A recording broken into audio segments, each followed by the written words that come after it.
Bonjour tout le monde, ici Anne-Chantal Junot, coach Job Bonheur. J'accompagne les gens à trouver leur métier de cœur, à le mettre en place et à l'expanser. Dans cette vidéo, je vais te parler de succès. Est-ce qu'il t'est déjà arrivé, en observant un sportif ou un artiste ou un entrepreneur, et on peut mettre tout ça au féminin aussi, de te dire « Ah, mais moi aussi, j'aimerais arriver à ce succès ou à cette maîtrise. » Dans cette vidéo, je vais te partager 4 clés qui te permettent d'atteindre plus facilement tes objectifs, de progresser, de t'améliorer pour aller jusqu'au succès.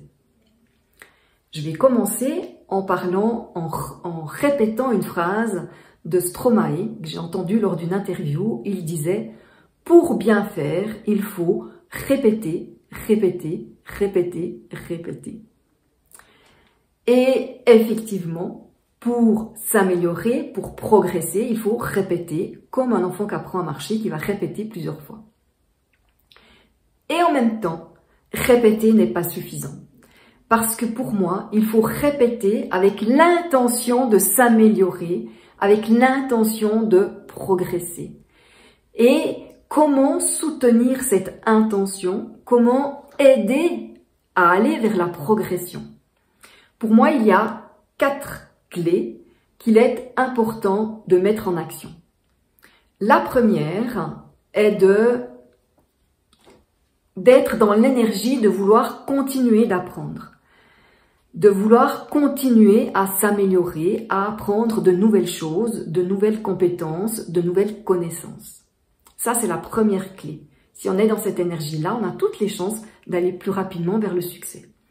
La deuxième clé, c'est que répéter, oui, et en même temps, c'est de se donner des feedbacks. C'est prendre le temps d'aller regarder son geste, son activité professionnelle si on est entrepreneur, mais ça peut être aussi sa performance physique si on est un athlète, et d'aller voir, tiens, à quel endroit je pourrais m'améliorer, qu'est-ce que je pourrais mettre en place qui me permettrait de gravir encore un échelon. Alors souvent au début c'est assez rapide la progression, et après on arrive dans des détails, hein.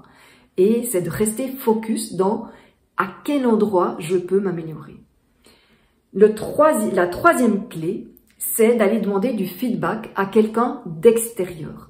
Parce que soi-même, parfois, il y a des choses que quand on a le nez dedans comme ça, qu'on a de la peine à voir. Donc ça vaut vraiment la peine de demander à quelqu'un, à un mentor, ça peut être un ami, ça peut être quelqu'un de la famille, mais qui s'y connaît bien sûr dans le domaine que vous voulez améliorer, qui vient vous donner un retour, qui peut vous dire, ben voilà, à tel endroit tu pourrais peut-être améliorer tel geste, ou tu pourrais peut-être améliorer au niveau des publicités que tu fais, ou en entrepreneur des vidéos comme moi.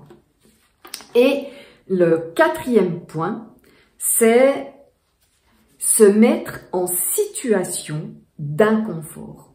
C'est-à-dire que si je fais toujours la même chose, eh bien, ça devient une habitude et je vais arriver à un certain stade. Me mettre dans une situation d'inconfort va me demander de mobiliser encore plus mes compétences, mes connaissances, et va me permettre de passer un échelon, de faire un pas de plus dans l'habileté que je souhaite développer. Si je parle de mes vidéos, par exemple, eh bien, au début, j'avais un billet de triche que je collais sur mon téléphone pour me rappeler ce que je vais dire.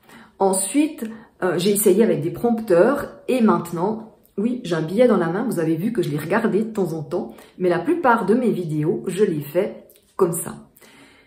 C'est une manière d'améliorer la fluidité.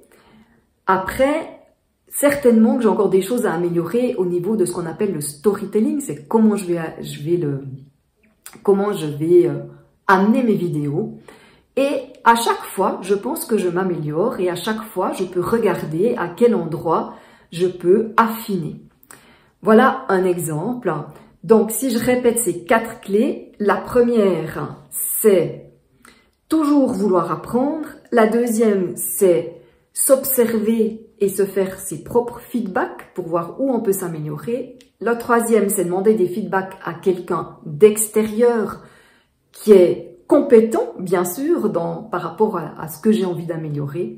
Et le dernier, c'est de se mettre en situation d'inconfort, parce que l'inconfort, ça nous demande vraiment de sortir tout ce qu'on a dans le coffre pour réussir à dépasser le challenge supplémentaire.